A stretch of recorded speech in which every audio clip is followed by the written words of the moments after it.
like right now, actually. First we have Ian from the Department of Revenue. He's going to chat with us a little bit about some property tax relief, potential income tax relief, and also water bill assistance. And then we have folks from PennDOT that are going to bring us some updates about 95. And then we have the 26th district coming to give us updates.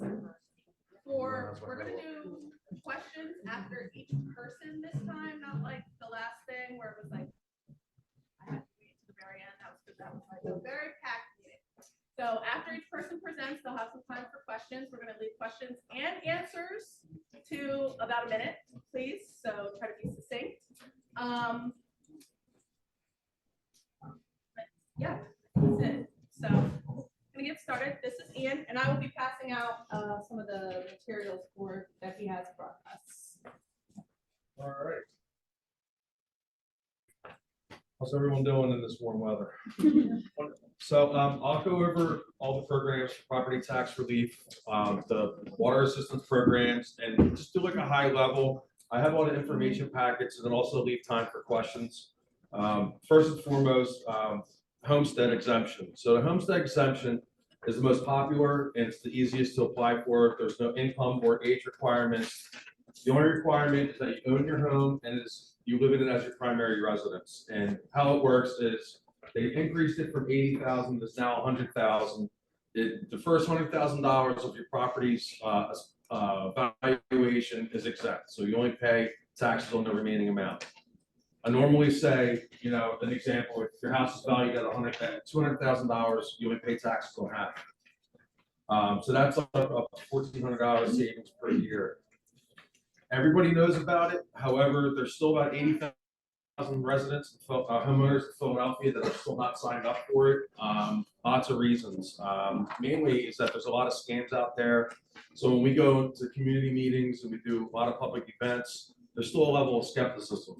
So just trying to break through that and get everybody signed up. If you don't save that money, the money just sits in the city's general fund.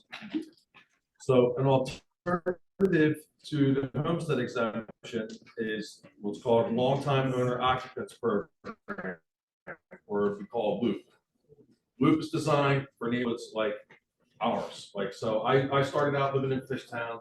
I slowly moved up the river, Port Richmond. It's for homeowners who've seen their property values increase 50% over the past year or 75% over the previous 5 years. The requirements for the homeowner is that you've owned your home for at least 10 years and that you meet certain income guidelines. Income guidelines are more realistic or a lot less, I should just say, like a household of four, the income limit is $138,000. So it's not unreasonable and compared to how stringent the low income tax freezes are. The catch is for LOOP is that you can't have LOOP and homestead at the same time. So if you're curious and you're on the cusp, like, well, I don't know what's going to benefit me more as far as tax savings, the website property.phila.gov has a map tool. It used to be that you can go and just enter your address, it would tell you your tax history, your tax balance, and you would be able to select under the property tax estimator tool, homestead or not homestead, and it would tell you if you have it. But it's been updated within the past, about 2 months ago, it was updated to now all 4 programs are there. So you can select LOOP and it'll tell you, number 1, is the property eligible? It's based on that eligibility just on the valuations itself. So if the property values are going up, like I said, 75 over 5 years or 50% over the previous year, you still have to meet the other criteria. I use it personally. I used it this year. As soon as they rolled it out, I used it to see, because I'm on homestead, my property valuations have gone up. I'm eligible, yet I'm still saving probably about $400 by sticking with homestead. But if it goes up again next year, I'm going to switch to it because you only have to apply for it once. Once you're on it, then it's going to cap your property taxes. You can't have one or the other. And like I said, there's much more lenient income guidelines. Does anybody have any questions of those 2 programs? Where is that? you're Yeah, talking about me. I was gonna ask that too. What is where do you find that calculated compared to four programs? It's property Uh-huh. .phila.gov, Okay, thank you. and you can enter in your address, or if you're, shopping for a home, you can look up any address in Philadelphia. And it'll bring up your tax history, your tax balance, and then halfway down the page we scroll, it's gonna have, real estate tax. So like I said, it used to say with homestead, without homestead, it still says that, and it'll tell you if it's on homestead, but now it added the other 3 programs, which is low income tax freeze and senior citizens tax freeze. Yeah, so it's a really great tool. It takes a lot of the guessing out. The packets handing out, there's a worksheet that we had to use before, and I'm terrible at math, and like trying to figure it out, the math is, yeah, so it's simplified than just the online tool. So the tax freezes, the low income tax freeze was launched in September of last year, so it's a new program, and basically it's the same as those senior citizens low income tax freeze. The only difference is there's no age requirement. And basically, if you meet income guidelines, you live in the home as your primary residence, it'll look at the previous 5 years of your taxes and it'll freeze it at the lowest amount. The last 5 years? Yes. Wow. Okay. Yep. A lot has changed in 5 years. Exactly. Yeah. So with those programs, you can't have homestead. So that cannot. you can't. You can't. Yes. Okay. Yes. That's the UBA? The UPA is a payment plan. Okay. Yeah. I'll touch on that really quick. Do you have a question? Yeah, so if it looks at the last 5 years of your individual tax Assessments. Yes. what if you've been married? Well, it doesn't look at your income for the past 5 years. It only looks at your current income. And what, yeah, so if you're eligible and you sign up for it, you're on it for good unless your title changes. Any of the 4 programs, if there's any type of title change, if you refinance, if you add somebody or take someone off the deed, it's going to take you automatically. It's computerized because revenue systems connected to the deed, yes. It's been a long day. It's my 3rd presentation. Sorry. So also, if I'm rushing through, slow me down because I don't want to take up too much time, but I want to be able to touch on everything.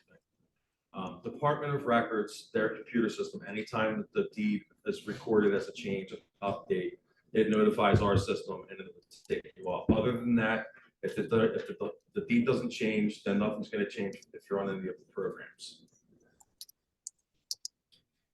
Got a personal experience with that. Years ago, I bought 15 years ago or something. I bought my house, but my attorney advised me to put it in the name of an LLC for liability purposes because there's tons of renovations. So I did that, and it's fine. And then all these programs came out later because the LLC is not me personally. I did not qualify for the homestead exemption, so I had to basically sell the house to myself. It cost me like $5 or $6 grand in transfer tax fees. And then I had to appeal to the city to the new program, I forget which one, because it looked like I hadn't been in the house for more than a few months since I died. They said, "Oh, you haven't lived there that long." I'm like, yeah, I lived there for 15 years. I had to get an attorney to write them, and finally we got it squared away. But so that could be an issue for some people.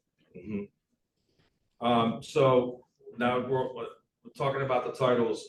If you do have any type of what they call as a tangled title, like if it's the house is in probate, if you're trying to get it off, inherited the house or whatever, there is a conditionary approval. So you would get homestead conditionary for 3 years. At the end of 3 years, then you either have to be on the title or they will remove you from the program.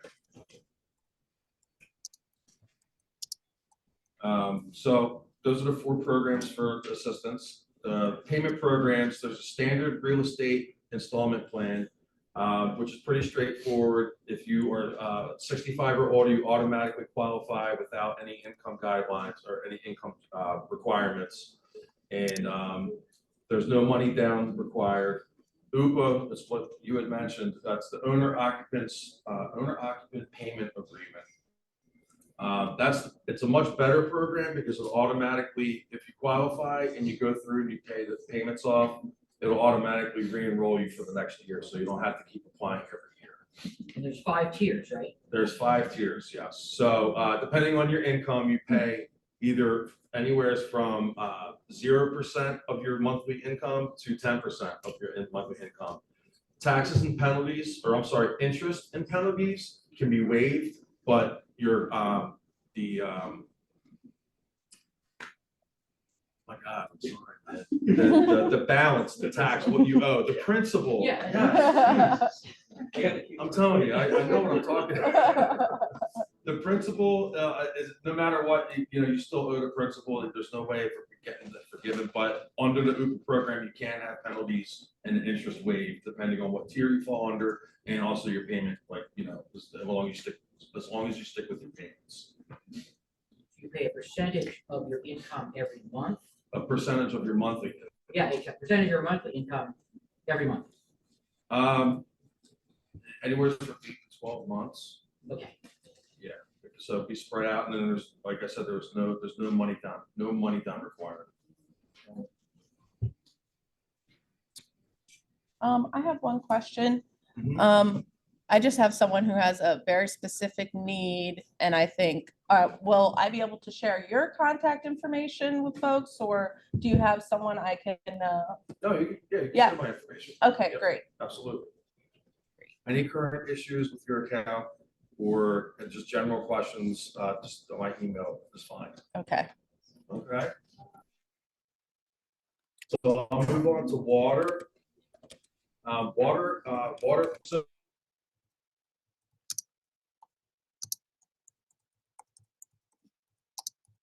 is that water is treated as a tax. It's not treated as like a utility as electric and gas usage is.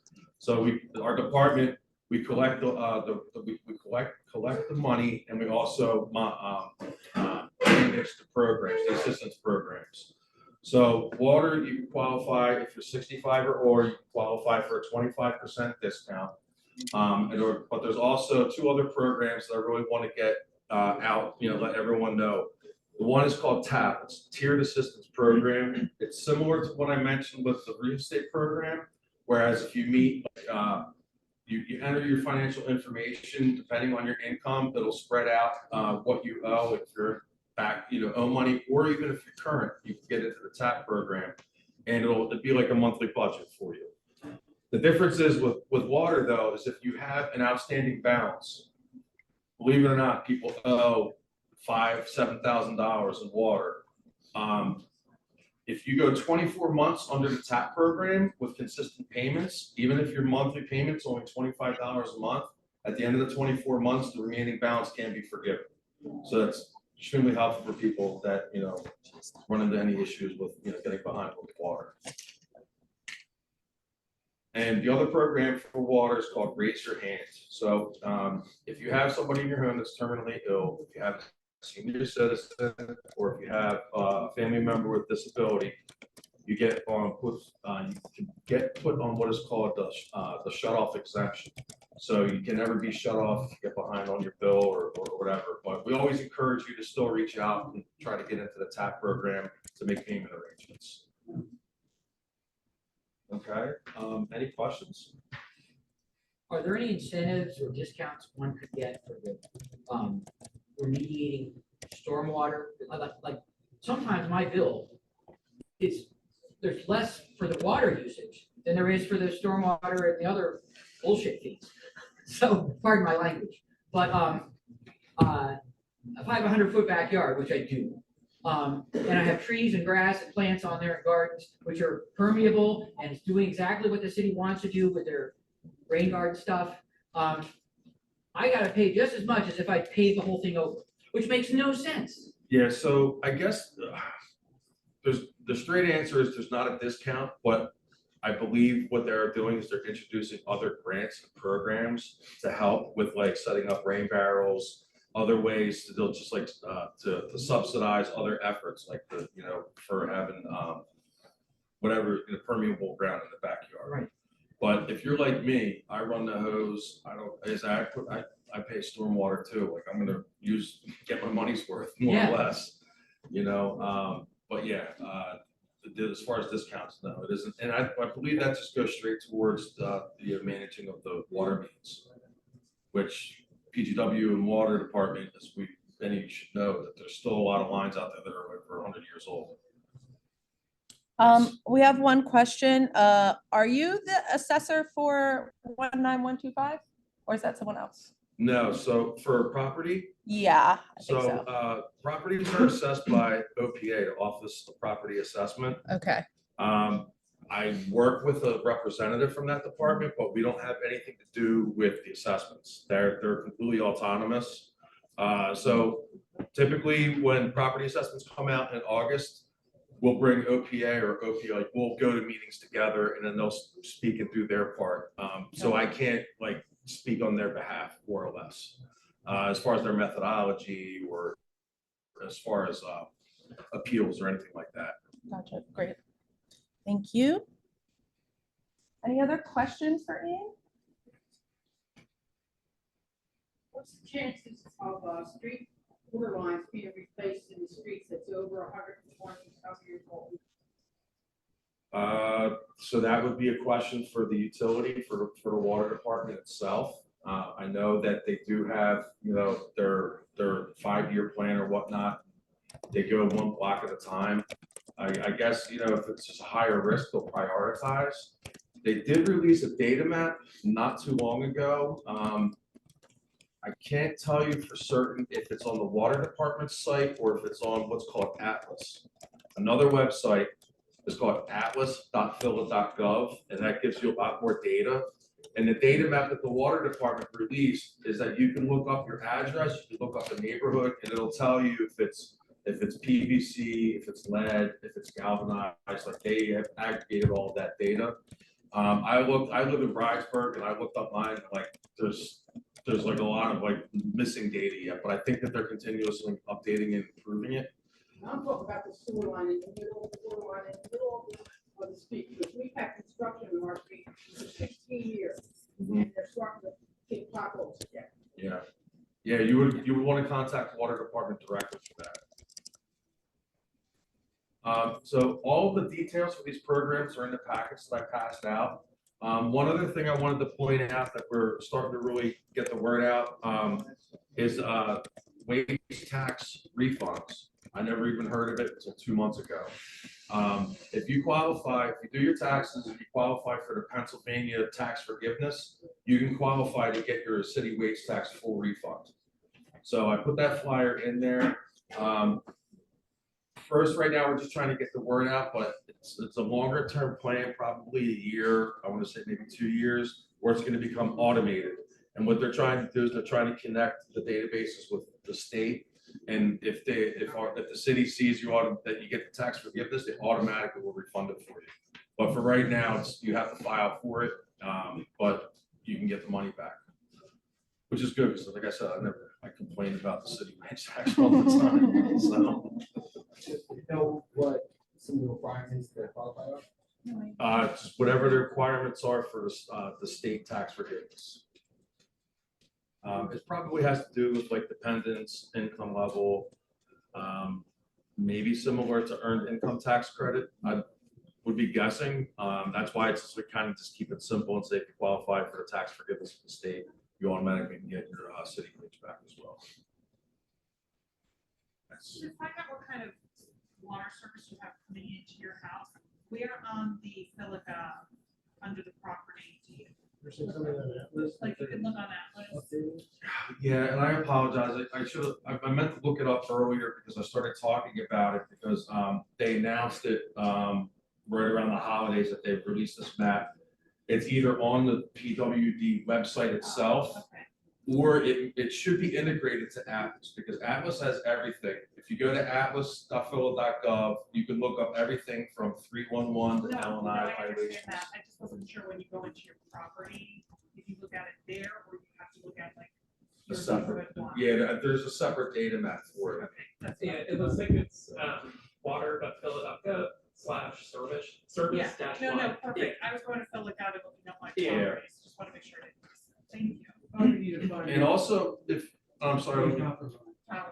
if you're uncertain if you have lead pipes, you can have the water department come out and they test your water for you. Okay, we've got 3 minutes. Any other questions? Any questions online? You understand how this whole process works way better than me or probably anybody else. I'm still If, learning. if ostensibly the water department, as opposed to Revenue Bureau, has a big interest in stormwater remediation. They're spending literally billions of dollars to try to remediate the stormwater coming down in the city. And they're billions over budget, as you know. So you would think they would want to incentivize property owners to maintain permeable land because it makes their job way easier and ostensibly would save them money. What process would have to be gone through to get them to change that policy to look at total permeable land doesn't pay as, that you would get a discount on your stormwater fees? I would start with the city council member. Okay, Start there. Also, check the streets department. There used to be a lot of programs through the streets department to help assist with that. Like I said, like they won't give you a discount, but they're worth grant money for helping put trees in. Yeah. And But if you also already had rain it, barrels. yeah. Yeah, I would contact the city council. Okay. So in my instance, like I get a lot of questions about the low income and the senior tax freeze. The income limits is 33,500 for a single or 41,500 for a couple. Like those are the income limits. However, that's based on the state PayStunt program, and the cost of living is different between here and Bradford, PA. Sure. So, speaking with the city council members that I've had contact with, they're lobbying Harrisburg to get those rates raised, to get the income limits higher. Because, people want Social Security, Yeah. like you're still gonna make more than 33,000, like it's gotta be adjusted. So that's who I would start with. But does it make sense to you for the city to incentivize permeable land? I can't say. You can't say, okay, all right, fair enough. All right. One last question, because I missed it, and then we're gonna wrap up, and I'll be sharing Ian's information. He said he's okay with that. So if you have any other questions, you can feel free to reach out. We have one that says, an older neighbor's low income, but not a senior, but she has an abatement. Would she qualify for the freeze? If she has an abatement, he or she, they mean the property tax abatement as in Yeah, I think the so. 10-year abatement, then they wouldn't qualify for the other assistance programs. Thank you. Yep. All right. Thank you so much. Thank Ian. you. Now we'll have representatives from PennDOT. All right. You gonna be here for? Yeah. Thank you.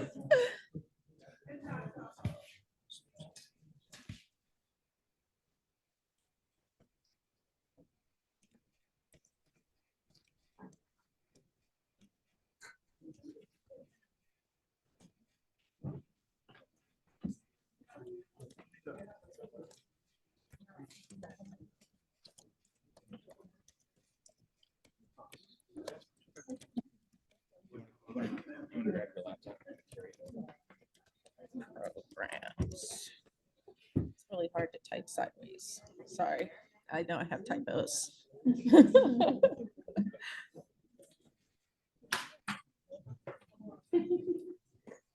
Uh-oh. Uh-oh. I just did something stupid.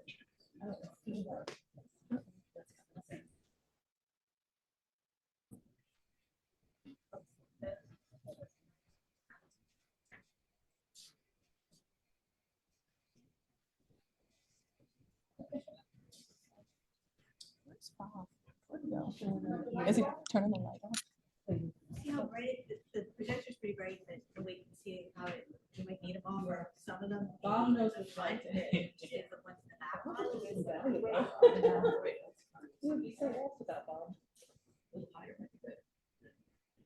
I just wanted setting up, there's handouts at the table, there's like construction, hotline cards, and then there's also a briefing sheet for the Gerard Avenue interchange that we're gonna talk about today. And there's also the newsletter for 95 that covers all of Philadelphia County, and even little bits now that we're starting up in Bucks and at Delaware.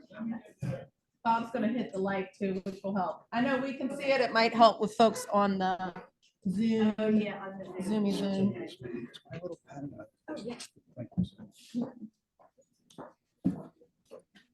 And this, will be shared afterwards, correct? So Yeah, that we so can it- send out to our listserv. Yeah, so what I was trying to do is give everybody an Yep. opportunity, because it's not just, like, Florida Avenue covers a lot of different community groups that we're going to Orca, so we thought that once next Tuesday comes around and we have that presentation, we'll put it up on the website. So you just give us a little bit of time to do that. Because we may have questions about like the order of stuff that might make sense after tonight, to change it to make it more clear. Because there won't be anybody talking to it, right? It'll just be on the web. Sorry, and if nobody can hear me, just wave a hand or something, and it'll be movie time. My I might name's get Giulian, closer. and I'm the PennDOT portfolio manager for 95. With me tonight is a consultant, a design consultant, Dave Tom, Joe Tercey, our project manager, Kaylee Kern, who's our lead planner, Doug's also a planner on the team, and then in the back is Frank Benito from the Hill International team. They've been on the construction management since, wow, right? I mean, I gotta probably say 2009. So, and even maybe before. There's a whole push by PennDOT for 95 rehab from New Jersey all the way to the Delaware state line. So because of all the highways, interstates were built in the, 50 some plus years ago now, right, 60 probably, that they're all in infrastructure need, right? So they're all in certain states of repair. You can only repair them so many times before you have to reconstruct them and replace them. So what we're doing is we focused on the areas that actually needed the most help, right? The most repairs and the fastest. So right now, we're working in Philadelphia County.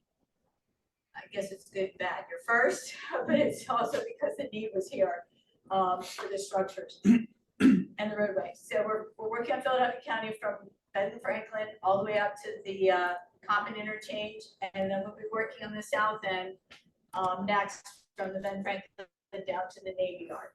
So here we are in the Gerard Avenue interchange, and tonight we wanted, sorry, Gabby, it's okay. So tonight we wanted to give you just an overview of the Gerard interchange and then what's been happening over the last so many years. So maybe some new faces in the crowd. And then also talk about, as we're wrapping up construction, we don't necessarily go away. This is a 3.5-mile stretch, but the next sections are going to be further down in places like Northern Liberties and closer to the Vine Street Expressway. So that is where we'll end with like the upcoming future work. Project updates. Anybody who's been here since 2009 would probably appreciate the fact that we're off the map, right? So there's 6 construction sections, and there was one interim, that started way back in a day when the casinos were just coming out. We completed most of 1, 2, and 3, and 4 for the most part. We're wrapping up 4, and all of these, as you can tell,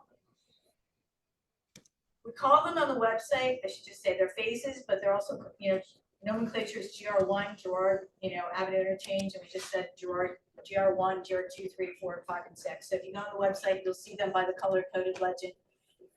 Basically, we started with the city street improvements on Richmond Street, and we'll get into that a little bit. You'll see the relocations and the improvements we did there in order to make way for the highway to be wide. It's a full reconstruction. I think every time that we've been out here, and actually, by the way, it's good to be back. So appreciate this. We had to kind of reiterate that it's from the ground up. Like we're starting from the dirt to the top and replace the entire highway, and that'll continue all the way down to Ray Street. So the northbound side, the first thing we did was green. It's been completed. It's that interchange area at Chackanac and Marlboro, Columbia. And then we worked on the northbound side from basically that Columbia end all the way up to the Ann Street area. We did the southbound, which is the GR4. So as you can tell, right, purple and orange, we're done in the interchange. All the streets are set, GR1, and now we're moving into 5 and 6, which are down in the south end. We did a little bit backwards here. So we're starting GR6 first on the southbound side, and then we'll do GR5 last. And there's a whole lot that goes with it that Kayla will be able to tell you that at the end. So reconstruction of Gerard Avenue, large undertaking. there's no dollar figures on this, but as you can imagine, we basically rebuilt the entire interchange for a 3-mile stretch from Ann Street all the way down and really Allegheny. I mean, there were pieces of it that stopped at Ann, but it really went down to Allegheny Avenue, all the way down to Ray Street, just south of Vine. What we've done is incorporated not just, you know, the replacement of the bridges, the structures, the roadway, the lighting, the signing on the bridge, but also underneath the highway. So it was to reconnect the city streets, revitalize some of the areas that are underneath the highway, with public art, the noise walls on the highway itself, surface street reconnections, multimodal connections, and a lot of it had to do with sustainability. So some folks may actually write Fishtown, FNA, and Orca are all part of Girard Avenue Sustainable Action Committee. So we meet with the city, we meet with the local community groups, and then we come out to their meetings, and then also the public. So next, sorry. So green spaces were a big part of what we did, and separating the gentleman Ian, right, was mentioning a lot about the water department. A lot of our effort was coordination with the water department to separate the water to get it out of whatever systems run out to the treatment plants. So it was to alleviate and support their current infrastructure. Community improvements in review, and I will turn it over to you, who will walk you through a lot of what you've already seen, and then some of the stuff that's wrapping up, and then how it'll interact in the future. Message for. Thanks, Elaine. So the next couple of slides we're going to go through are going to Hi, it's Noah returning your text. improvements that were built as part of Or you get tomorrow. I 2, 3, and 4, which is really the section It's that not covers clear. I have Fishtown to save my and eyes. I have and to be some on- of this is an overview for folks who maybe are new to the process, and other parts of this are an update of where we are in turning some of those improvements over to others for long-term maintenance. So first item to touch on are the noise barriers. These are probably one of the most visible parts of the project. These were largely selected by community voting over 10 years ago, and then again a follow-up in 2016. So in some parts of Fishtown, that is a solid wall with a partial height top, and then we have full height clear panels in other places. So the noise walls in GR 2, 3, and 4 have all been constructed at this point and are installed. So multi-use paths. For those of you who have been under or around I-95, you may have noticed that there is a multi-use path now that connects through the interchange and connects over basically under 95 all the way up to Lehigh Avenue. And then it also connects to the bike facilities on Richmond Street. So this was designed for bikes and pedestrians. It is lit with ground mounted LED lighting and is connected to ADA compliant curb cuts. So they do connect back to the existing network at York Street, at Lehigh, also to the south. And these paths will be maintained through a partnership agreement with the city. So LED lighting.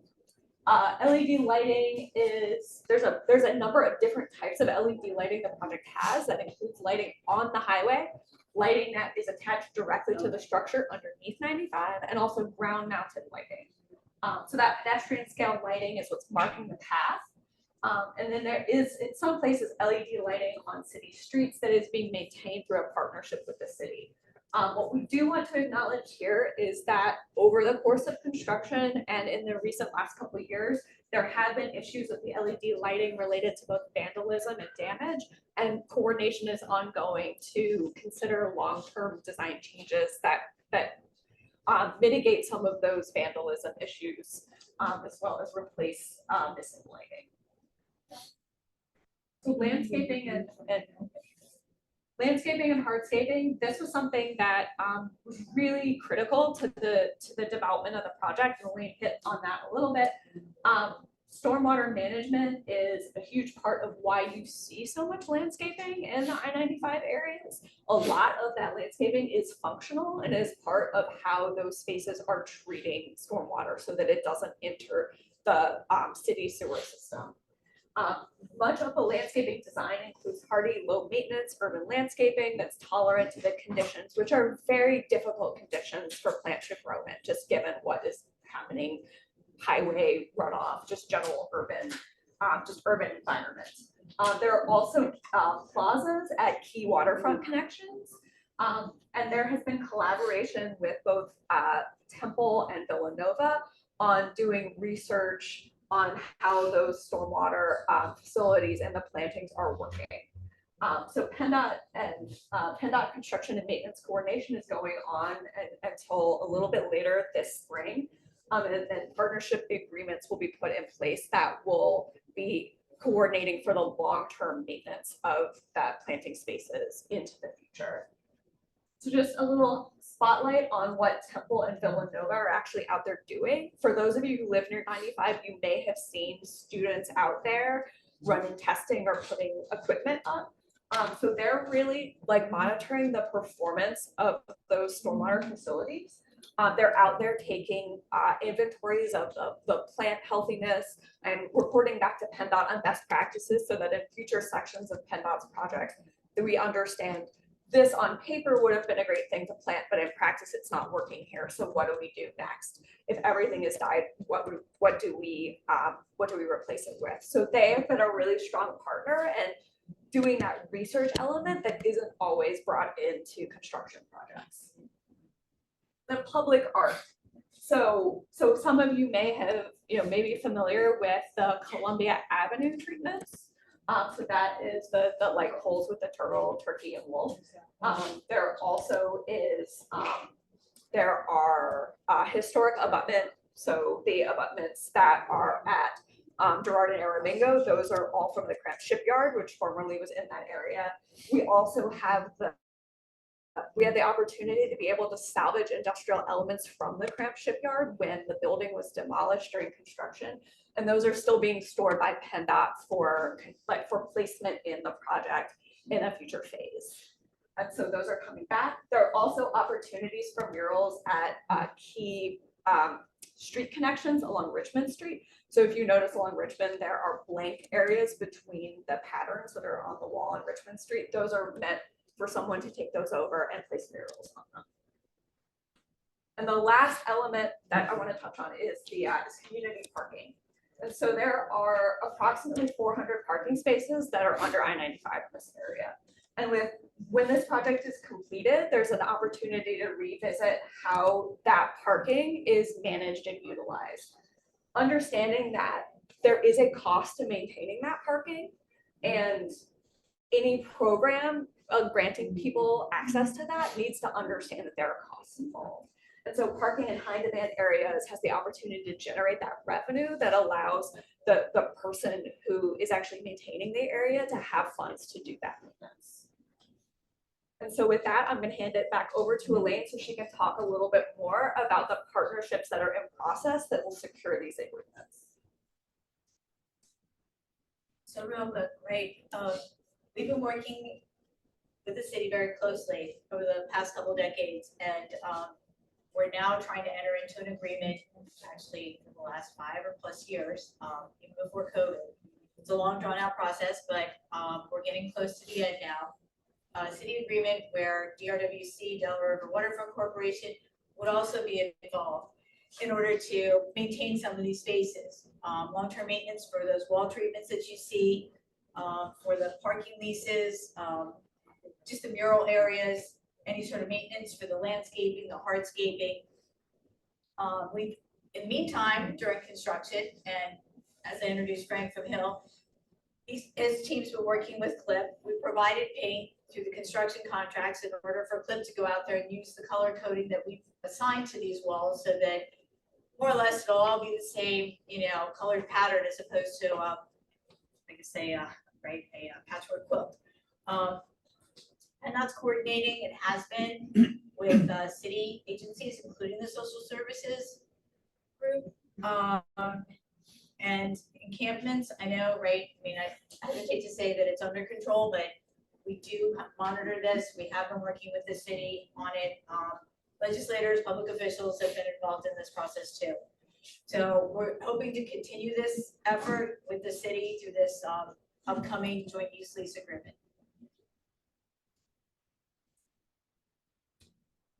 I guess what before we get into like Beach Street, what I would say maybe on the last slide is that, I mean, we can answer it during questions, is Kaylee was walking through the community parking.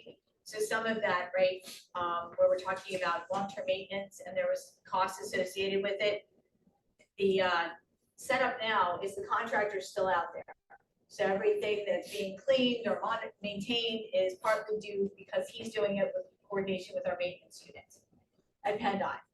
So once they're gone, right, they're not gonna be as diligent, right? PennDOT's going to try to treat this, you know, through a maintenance, I guess, narrow view. And we're hoping that the city and DRWC, we can enhance that. Some of that, like Kaylee touched on, was some of these areas will have to be maintained and there'll be parking that will then be managed and, I guess, contained, right? So there'll be access management to these parking areas. So right now, everybody's parking because the contractor's still out there and he's doing all the cleaning and not putting in any sort of, you know, restrictions. But I guess when PennDOT gets in there to get back in during the highway construction, after the highway construction's done, in order to manage these spaces, and we can go back to the community parking slide, we can answer questions when we go. But I guess I kind of wanted to point that out, that we have been working with all the city agencies.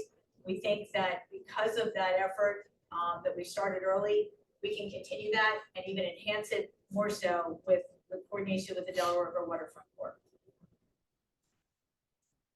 So just quickly, some of the other areas that we think that we're going to propose construction during the next couple phases, as Kaylee said, there's an upcoming phase 6, phase 5. And the next construction phase is looking at the improvements to Beach Street. As it was during construction, it took a bit of a beating. There's been some overlays. There's been some advanced development on that street, yet some of it is still partly a construction zone. We hope to work with the city and those different developers, all the agencies in the neighborhoods, and designing the Beach Street improvements. Just real quick, I'll just tell you that this is right, the future of the interchange. Design is underway. A lot of the other phases come with it, right? Utility coordination, some we heard with the water department and other, like PICO and Verizon. We're working with all of these agencies and entities during the design phase, right-of-way acquisitions, so there's utilities. Hopefully trying to get to construction next year by springtime, mid-year. I'll let Kaylee walk through like the improvements that are gonna be constructed.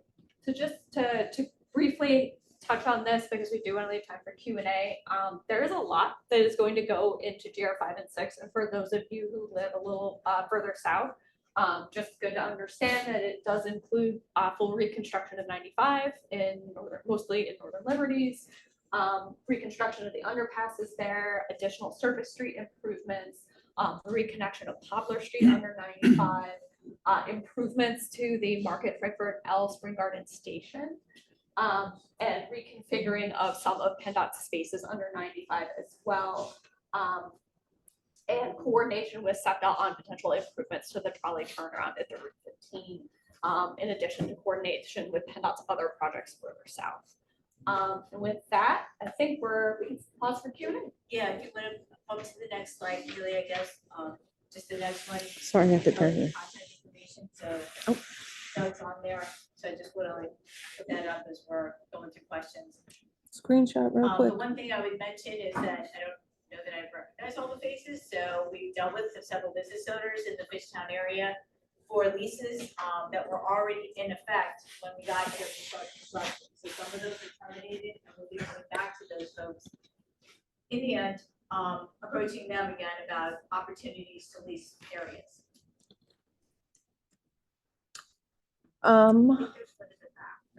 Yeah, Ally. So I just wanted to comment, so you were talking about the joint use fees.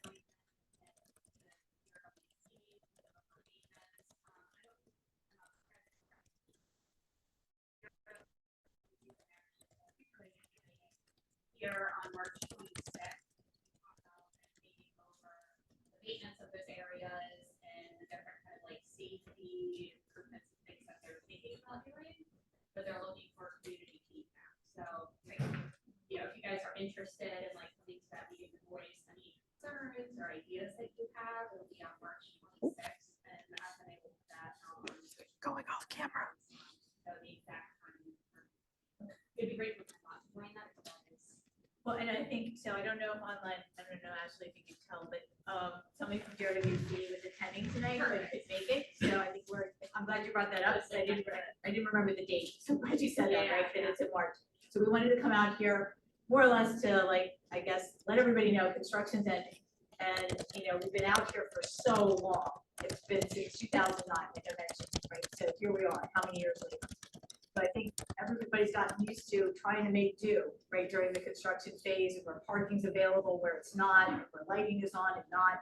So I think right now we're trying to normalize all that and get it back to where it used to be, where people will have opportunities and will be able to enjoy the same level of, you know, comfort or access that they have. But we're going to have to be able to maintain the spaces. I think that's where we want to partner with the city, and that's where some of these joint use leases will hopefully come back into play. There's some that are down at Lake Penn Treaty. There was one that was behind, it was called Port Richmond. Sorry, it was called Port Richmond Shopping Center when I started this. So, I mean, that was one that used to be a lease with us. There's another one that's already been, I don't know if it's approved yet, knock on wood, it's probably almost there. It's up in the north end near the Conroe Pass. So there'll be a lease there for those folks to use.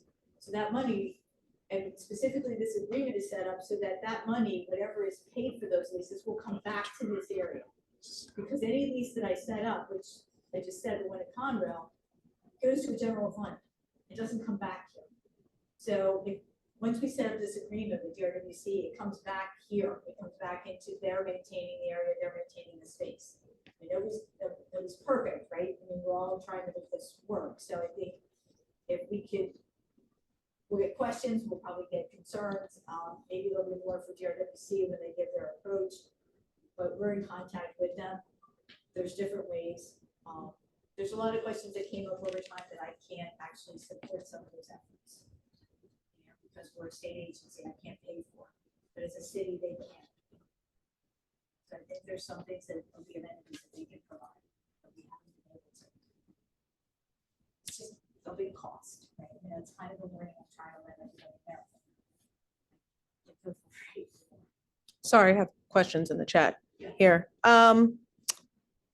Two questions. One, I feel like I know the answer to, but I'm not sure. Are federal funds being used for this project? I assume they mean the maintenance project and not the art projects in the landscape. No, everything was federally funded except for what you saw that Kaylee mentioned, was the Delaware River Waterfront Corporation with connector streets, which are Columbia, Shackamax, and Marlboro. Columbia has those Penn Treaty, the turkey wolf and turtle, which are symbols of, you know, the Penn Treaty of the, oh my gosh, I'm gonna say one, but I think it's Lenape. And then the other question is, do you have a general idea of when your contract with DRWC will start? Or did you mention that? Did I miss that? No, so I was. Okay.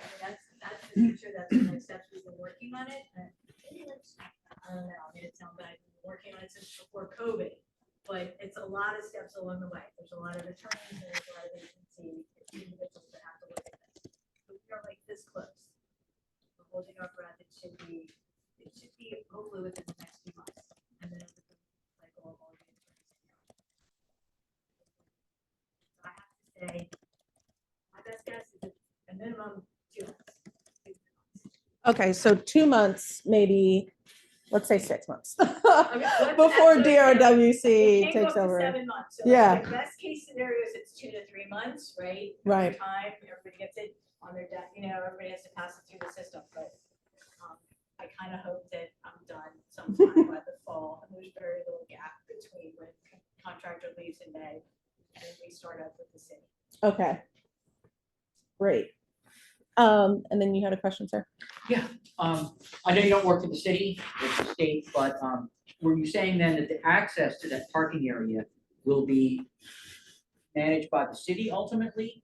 Or, in other words, what I'm getting down to, is it a safe bet that eventually no free parking under the 95.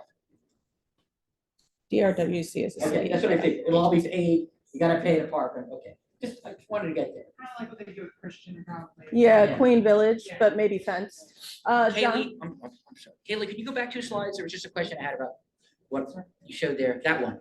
Where is the Spring Garden L station on that artist rendering? Because it should be right where the train is. But It's- It's the white. yeah. That's it? Oh, okay, all right, because it's hard to see. Yeah, so that's just an aerial. Yeah, it's a very. Okay, the clear panels, I've always been curious, there's clear panels above the sound barrier. It looks like there's a metal grid in them, and that looks like there's a big ground strap between panel to panel. What is that? So that is if the panels are impacted by, say, like a semi truck that veers off and hits it. Uh-huh. But if the panel pops out, that's what's holding the Okay. panel to the concrete so that it doesn't hit. So the there's no car. electrical issue, just to keep them from going flying all over. That is to keep it in place. Thank you, now I know. With the belt suspenders. It's like, what is yeah, that? it's not. John, really quick, because we're gonna have, the 26th. We've been working with Otis from the city of Philadelphia a lot. I am the chair of the FNA safety committee, and one of the things we do almost all the time, the most serious safety concerns involve the garage or lesser extent Frankfurt and Howell state. And on almost every single ask, Otis says it's PennDOT and they won't help us. And they basically have kind of pinned you guys as not being willing to entertain anything that they come up with. We have like a bikeway, the Palmer Street bikeway has to be for the Columbia because it's PennDOT. The Columbia bikeway has to be for the Palmer Street, on the other end, so it's PennDOT. Frankfurt Avenue is PennDOT, we can't touch it. What can we do to get Otis and PennDOT working together a little more on the local stuff? We've been working with them on underneath and all that, and that is all working well. But number one concern, safety wise, transportation, short avenue. The lines aren't painted, the traffic lights are slow. Lines are missing. The driving is terrible, and every single time that PennDOT.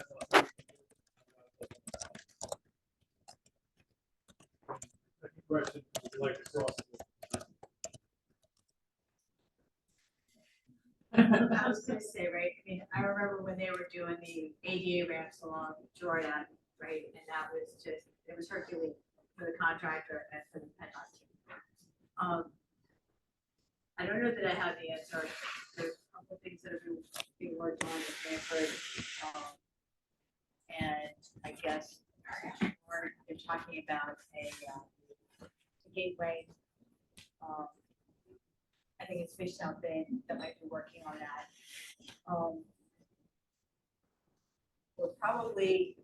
We're the ones that deal with the surface of the roadways, right between curb and curb.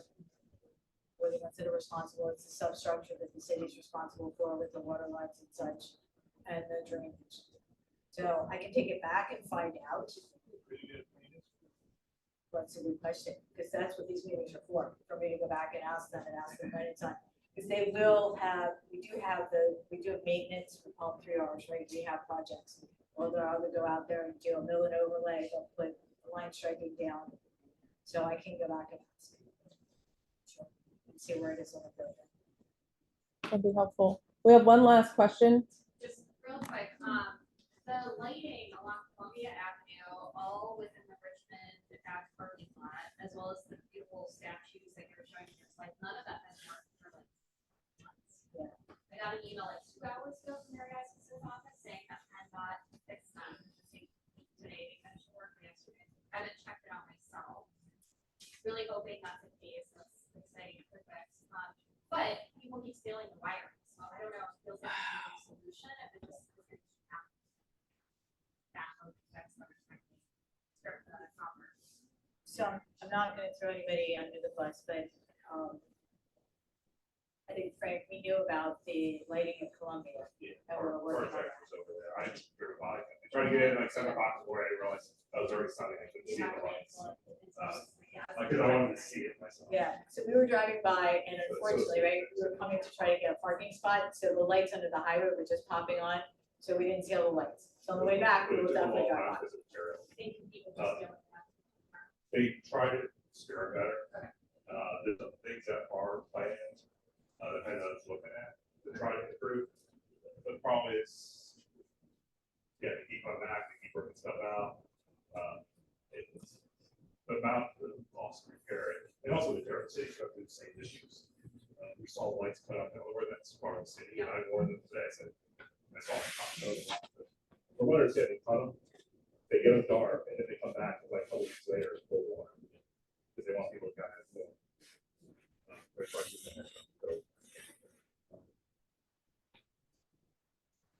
We're hoping that class, like, are a little better than last time. Okay, so you will be sticking around for a little bit because I saw a couple hands that we didn't get to, but I want to get the 26th up here. That'd be great. Quick question, can the police use your projector?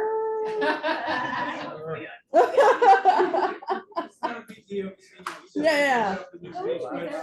It would be helpful. I'm putting this back on. Do they have a computer or they need? Do you have a computer or?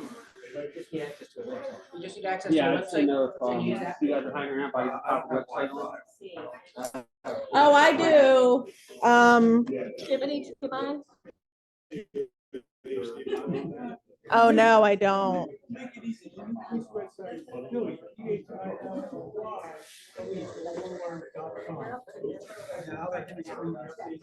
Yeah, I don't, because this is an app.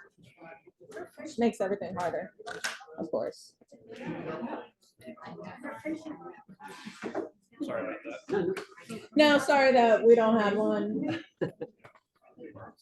At this point, I think we should just like roll it and buy a projector. Yeah. This has happened enough times. If we do enough, that like an actual like kind of like camera setup. Yeah. I'll let you present. No, you know what you're talking about. Oh, yeah, talk about John Scott.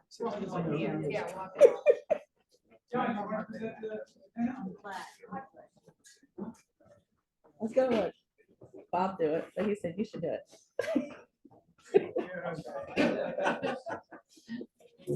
All right, I'm Bob Beverly, I'm the zoning chair. I used to be on the safety committee, I'm on the board.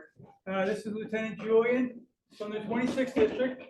He's the lieutenant who oversees Service Area 3, which, if you're not sure what that is, anything east of Front Street, from Lehigh down to basically Laurel Street or Poplar Street, is PSA 3. So if you ever see the crime reports, it says PSA 3, that's where we are. In Fishtown, Orca, Ekna. Everything else is 26th all the way to 10th Street, but that's two different service areas and they have their own lieutenant. So I'll let him give you updates on what's going on, enhancements to the police webpage, recent trends, and some things that he and the captain are doing to try and address quality of life issues such as traffic issues on Girard Avenue and other things. All yours, Lou. Hey, good evening, everybody. Again, my name is Lieutenant William Giulian from the 26th. I cover PSA 3. That means I work the overnight shift. So in general, these are kind of videos just like to kind of open up to you guys. You guys have any comments, concerns, anything you've been seeing and where you live exactly, something you feel like we need to focus on. Numbers wise, we have been seeing a little bit a general decrease in some of the more violent crimes in the property and the burglaries. Burglaries kind of around where they were at the same time. Usually when we map them, we'll do what were the numbers from this same period last year as opposed to the same period this year, see some trends. In general, with overall crime, the property crime, everything seems to be a little bit on the downward side. Again, that's not necessarily anything abnormal for this time of year, especially, I mean, it's been January's been tough on being outside. I mean, it's been frigid cold all month. You look at the trends from like 60 days ago to 30 days ago, they're kind of, they've leveled off in 30 days, but again, that's January where it's been freezing cold. We were kind of we were pretty nice in November and December weather-wise, so we had a little bit more, you know, people are going to tend to be outside a little bit more, so they were up a little bit, but in general, everything's down somewhere between 7-12%, which anything down, we'll take whatever reason crime goes down, we'll take it and we'll run with it. I know last meeting I had, last time I got around to a meeting with you folks, one of the questions was about Gerard Ave. That's been kind of a common theme with a lot of people concerned, obviously, with the traffic can get a little crazy driving out there on Gerard Ave. Through federal funding, the captain did set up a traffic enforcement grid out there starting January 1st. Basically, it was Gerard Ave covered Richmond all the way up as far as 10th Street. They kind of did it during higher coverage period, so they had people working from like 8 a.m. to 12 p.m. Then they had another group out from like 4 p.m. to 8 p.m. Resulted in a lot of traffic stops. I think it said about 160 traffic stops out there. Accidents wise, we had about 19, which with the amount of traffic that's out there, and the seems rather decent. But it is something that, again, it's just something that you guys have brought up as a concern to us, and as a result, the captain, took some initiative, got some extra people out there just to try and again enforce it to the best way that we can. One thing I did want to mention, we had in January, we had a bit of a burglary pattern along Frankfurt Ave. I know the Cake and Joe shop was hit twice. There was another store on there that was hit, and then it's 1999 Boston, or by like Boston and JS, or that coffee shop that's in that new apartment. And the iFixit, Yeah. they got hit too. Yeah. It's like a third or fourth time he's been hit. Yeah, they arrested that guy. Oh, yeah? They were able to get The him. guy with the hoodie and They got him, the green and- pants yeah. or something? Yeah, they Good. got him, and he actually was doing some burglaries up in the Northeast too. Wow. So they ended up locking him up. We're very on, like, distinctive clothing, so Yeah. that helped. Yeah, they ended up locking him up on like 6,300 Torresdale. So Excellent. Good news. something positive to spread along. Homicides, which are obviously an important one. I mean, we're at 0 still for the PSA, and even district wise. I mean, it just, and again, I work overnight, so again, that's going to generally be a downtime for some of the crime. But for my personal, just being out there, it's been pretty slow for the most part, especially on the last out. I mean, we're still going to have, we had the theft from autos, we had the stolen cars. Commercial burglaries, they seem to go down a little bit, but it's also being helped by the fact that along Kensington Ave and all that, those stores are kind of getting close to, the new constructions are getting close to being finalized. So there's no more just easy access where these guys just walk on site, take what they want to take, and walk off site, which is a good portion of the burglaries in PSA 3 or things of that nature.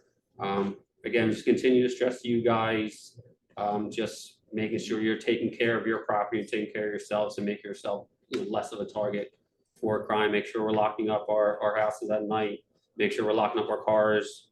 Don't leave your valuables in plain view. Don't leave a computer sitting on the front seat. Don't leave anything that might be of value to anybody sitting on the front seat to give them a reason to. Yes. No ways to stop the relay tags.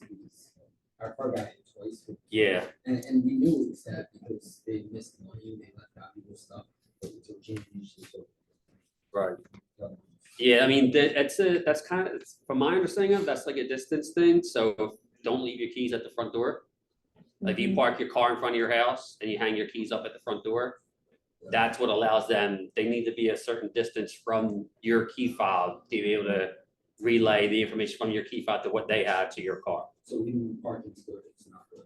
I'm sorry? Even parking's good, it's not good. Or even, I would just, it's something as simple as don't leave your keys at the front door, put your keys in the back of the house. And that if they can't make that connection, then they can't do that quick relay. Yeah. How common is that technique? He got hit twice. Yeah, it's. I mean, in the area.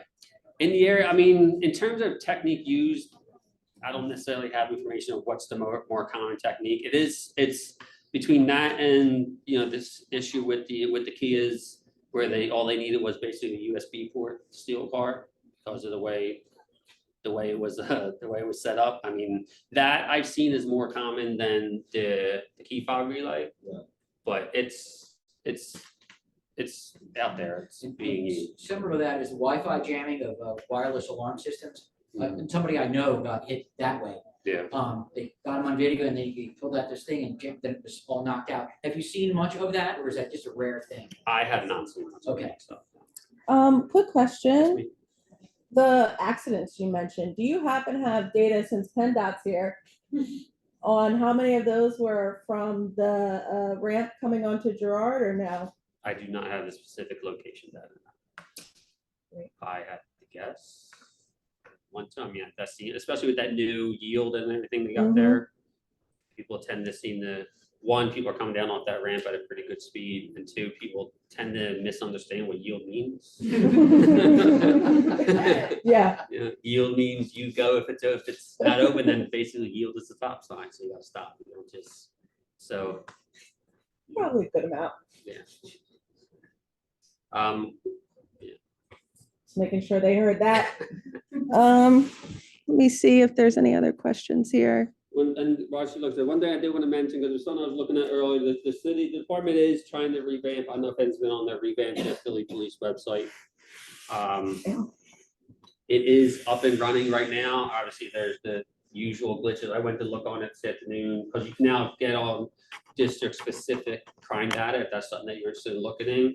But when I went to scroll down the 26 districts, they said the crime data was being refreshed or uploaded or something like that. But it's a good piece of information for you guys. I know we get it every day. We come in, check the email. There's a lot of neighborhood complaints that are issued through the Philly Police website. It seems pretty easy to navigate. When if you go on a regular computer, you go along the top there, you'll see things for accountability, which goes into our directives. If you want to make a complaint against a police officer, all that stuff is right there. You don't need to go to a district. You don't need to go call anybody to come to you. It's all right there on the website.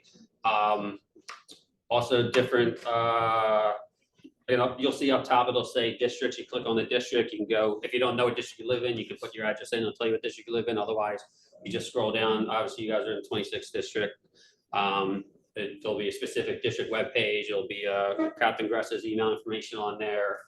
We do have social media on Twitter or X. It's PPD26 on X. If there's something you want to express to us in that's another way to communicate us with any issues you see going on. But you'll be able to see crime data on the bottom of it. It also has other things like resources available to you guys, such as, this something I talked to you guys before a little bit about with the Safe Cam program that the police department has. If you have a camera at your house and you would like to register with the police department, that doesn't mean that we get to see what's going on in your camera.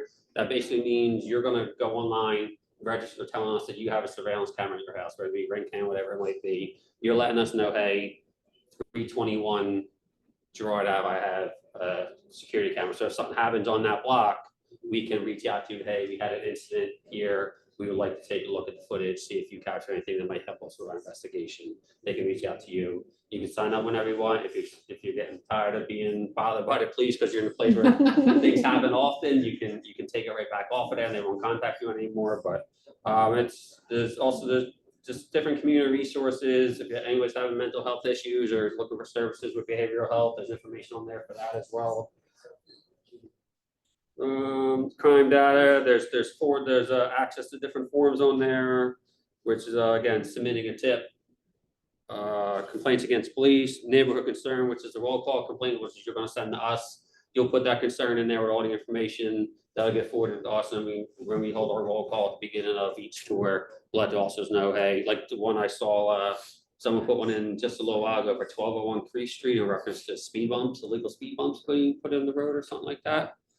So we'll put something out like that. We'll get our common, we got that, we know that abandoned house at 1247 Marlboro that we're still trying to get taken care of for some reason, but that's something, these roll call complaints, they get right out to the officers and something for them to focus on during the course of their tour when things are a little bit slow.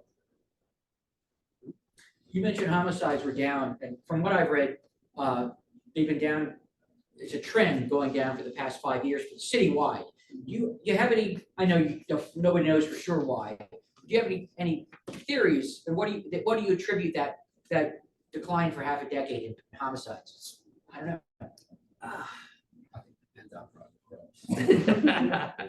You're just your guess, I don't know, nobody knows for sure. Yeah, I mean it helps, your guys are doing a good job, I guess that's part of it, right? I guess I'll take credit for that. But I mean, It's all the would-be It's just- shooters have already been shot, so they can't.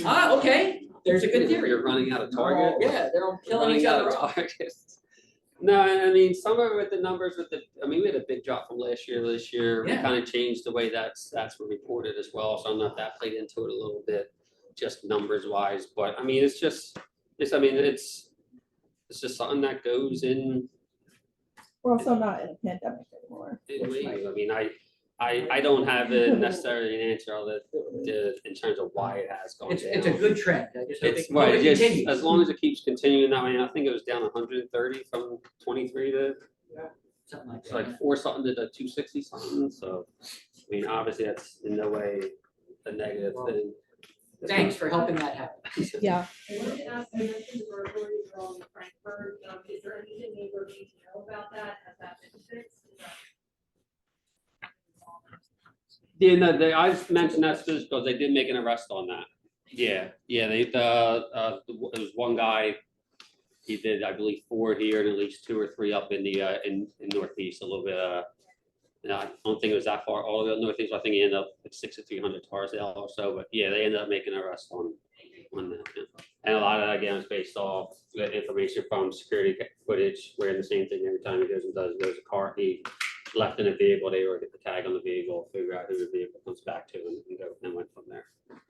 Bernie, to your question, the other thing that might be helping too, is a lot of the areas in the city that have now been so-called gentrified or Yeah. rebuilt up, the demographic of the people who live in those areas has drastically changed, where they used to be badlands Yeah, or gang areas, now they're not so much anymore. and there's more eyes on the street. More eyes on the street, different type, no, I don't wanna say different type of people, but, you know, the people that live there now are working people. And they're more apt to that are complain not about shady stuff happening Have too. to be, you know, selling drugs on the corner or whatever. Yeah. So that helps, you know, sometimes too. I mean, there's still pockets all over the city, and obviously, if somebody wants to shoot somebody, they can do it right here, if, you know, if they have criminal intent. I have, Yeah, You know, I mean, part the of it, city as a whole, the demographic of, you know, age and income level and things like that has changed over the last 5 to 10 years. part of it kind of comes from you guys too, like, you're just kind of getting tired of having to deal with it, so, you know, Yeah. people were more reluctant to say something in the past, so maybe it's a matter of people getting tired of dealing with it, so they're kind of starting to speak up a little more, being able to give us a little bit more information and stuff to go off of. I mean, one trend I know I see with, just with terms of deploying officers, if we get a problem where we have a couple issues, I mean, it's kind of where we're just take a car and we'll go sit it out in that spot and just kind of completely hopefully quiet that down for a while. yeah, I had a question because I feel like I've seen this on Fishtown. It's awesome enough times. In terms of when we see folks, maybe homeless people, at Conrad Square or something like that, people, unless they think someone is like in danger or danger to someone else, they should reach out to the city's like homeless services number and not, you know, bother the police. I mean, we necessarily. do have the e-service detail, which is mainly focused on getting the assistance to homeless people that need it. So it is something you can do through 911. We even have it on the overnight shift now too. So every tour has, so in our division here has officers that are assigned to that detail where, hey, I have an encampment starting up, or I have a group of homeless, you know, at my street corner. That's something that can get assigned to them through 911. I mean, reaching out to, you know, homeless outreach obviously is going to be helpful as well. But if you go through us, we can also obviously get in touch with, we can go out there. Again, we can't force anyone to go anywhere with us. We're offer them our services. We can take you here, we can take you there, we get your services that you need. If it's denied by then our protocol is now, okay, I tried to help you, now we have to reach out to homeless outreach. Hey, I got a 35-year-old white woman here, she's living on the street. We tried to offer services. She rejected it from us. She's wearing such and such, and they'll come out and they'll try, because sometimes it's just a matter of they don't, I guess, trust, you know, coming from the police officer. You feel like if I'm taking you somewhere, it's a negative thing. So it is kind of easier sometimes to get the city services as opposed to a uniformed police officer. But we are working, I mean, we have people assigned 24/7 now too.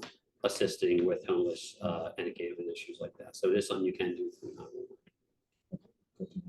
I guess it doesn't hurt if you see something to the case you mentioned, because that's all too. If you're gonna call 911 for something like that, make sure you explain to the dispatcher exactly what it is you see, and maybe just suggest that they send one of the Eastern Service detail, officers who are trained specifically on how to deal with something like that. Or I guess sometimes you have one of the city services. Yeah, if we get a call and it's. They don't just send somebody that. If we get a call and it's sitting there and I see it, I'd be like, oh, this has to do with someone that's homeless. I'll just ask, please dispatch myself, hey, this job pending on us. Can you reach out to e-service detail, had them respond to that and just, and they've, I mean, especially when, I mean, we're going through it now. A couple weeks ago, we went through where it was 10, 15 degrees overnight. I mean, we were filling up, warming centers left and right. I mean, during the course of one tour of our tour, they had to go to 6 different warming centers because they were just picking up and taking people to these centers and getting them off the street at such a rapid pace that they had to go as far as all the way out in, in the 22nd district, like I think it was like 29th in Montgomery or something like that, to try and find one because all the ones around here were just filling up so quick. So thankfully, at least when we were going through the code blue, the people were being more accepting of, at least get out of the frigid cold for a little bit. But I mean, it seems like, especially, I mean, along Kingston Ave where we are, it seems, I know we still have our few people that are at the Huntington substation there at Kennington and Huntington, and then up East Street a little bit in front of the behavioral health building there. But I mean, from my view, driving around at night, it seems like it's something that has definitely trended in the right direction. And even if you go, like, if I'm driving through to go to the 24th district for some reason, I'm driving on Kennington Ave. I mean, it's light years ahead of where it was a year or two. I was afraid when they started to enforce this pretty strongly and had the KPD up in the 24th north of Lehigh that that was going to come push down to us. That's not something I've seen. I know as residents, if you feel like that's something that you've seen, but I really haven't noticed uptake. I mean, it helps a lot with us. We don't have as many open stores 24/7. The 24th all on Kennington had a lot of open stores. They shut them down after 11 o'clock. Unless you have very specific permits, they don't have a lot of stores open past 11 o'clock anymore, which kind of helped them get a lot of people away from next. I mean, it's wide open store, lights buzzing everywhere, a reason for people to hang around, and they're going to hang around. You close them down, and less reason to hang around. No, they closed. We had a big crowd. I think it was 25-40-ish Kensington. The games. There's a new one that's open at like 25-48, but the one a little bit further down the road, like 25-26 Kensington, that's been shut down. Where that female was shot and killed a few months ago in front of that store, that's been shut down. That was one of the bigger problem ones we had, just because people were just around and out there. But the new one is something that I have my officers in PSA 3 focus on and make sure they're driving around there. Fires, if you guys continue to see fires, you're concerned about fires, open, uncontained fires out on the street, on your street, you're driving down Kennington, whatever you see them. We still have the Kensington Task Force thing they had going on, where we're working in conjunction with the fire department. And they'll just go out, they actually have a small fire truck that sits over the 24th district. They get a call, they'll go out, instead of having they bring a whole engine out or whatever to put out this small little fire, they have a truck assigned to the 24th and officers that are working with them, and they'll just go out and quickly extinguish whatever little fires they have going. So the street department crew behind them, the clean up the debris so they can't restart it too? Not on last out, but I believe during the day work and night work tours, yeah. Great. So I was at a meeting and they said that it's really important to your business, that once you see it, to call 311 to the police right away, because if it's within 72 hours, the police can go in and disperse it, but after 72 hours, it becomes a lot harder if they then establish rights. So as soon as you see it, call. Don't say, oh, I'll give it a couple days. Call right, because you have to be able to establish it wasn't there yesterday and it popped up today. Right, yeah. What constitutes an encampment? A tent? A tent, any kind of enclosure where. Okay.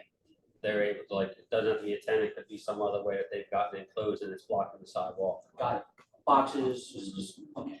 And if you see one where no one's even living there and it's been, I have one right off of Second Street, in New Liberties, but, Oriana Street right behind it, driving around, so just, looked like an encampment sitting on the sidewalk, but no one was in there. I drove around again the next day, still no one was in there, so I called the ESD people and like, hey, you guys come by here and break this down and get this, and it was gone by the next time I came around. But yeah, that is something that is important with these encampments, because as silly as it sounds, after 72 hours, I mean, the city has to go through their whole process of evicting them from the sidewalk process. Okay, so if it's something that's early, then we can go out, we can get in touch with ESD, we can make sure it's something that gets broken down quickly. They want to accept any of our services. Anybody else? No. Gonna wrap up. Thank you. We have a lot of people saying the thank you, and it's quiet around them. So, oh yeah, you were on there. You're very photogenic. If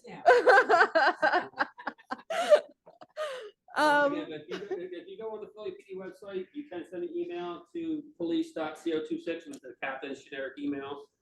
You can submit a tip that way. You can submit a tip through the community services option with the nuisance complaint, or submit a tip. Or if you want to know, I'll give my city email, which is william.j.Julian, spelled Giulian. And anything going on in PSH3 you want to make me aware of that I can make my officers aware of, feel free to send me whatever kind of information you have. What was that email?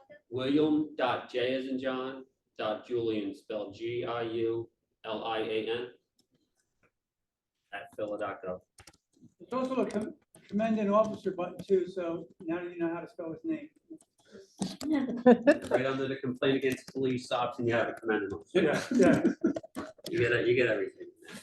But it does seem they did a pretty decent job of upgrading and getting it up to date. That makes it pretty easily accessible to you guys. A lot of information out there to you guys. I mean, there's nothing really being held back from being shared with you guys. Again, there's a whole option where you're interested in what our directives are, then you can go ahead and go read up on what our directives are, what our policies are. Anything like that's kind of right there. It's information that's been made known to you guys, and hopefully they do a good job of keeping the stats page up to date and keeping everything up to date. There are a lot of information on 26 missing persons. Anybody report someone missing, a lot of information is going on there, so something to look at if you see something you want to report in reference to that as well. A lot of information is on there, so give it a look, and hopefully I'll come meet you guys next time and be able to go over it. Yay. Gonna end the meeting. You remind me Thank real you. quick about the captain's town hall meeting? Next January Tuesday? 25th? Yeah, February 25th. Next Tuesday. February 25th. Town Hall, February 25th. Where's that at? It'll be at Holy Name Church, 701 Gall Street. If you went to the police commissioner's listening session last month, same place. It's the captain's town hall for the 26th district.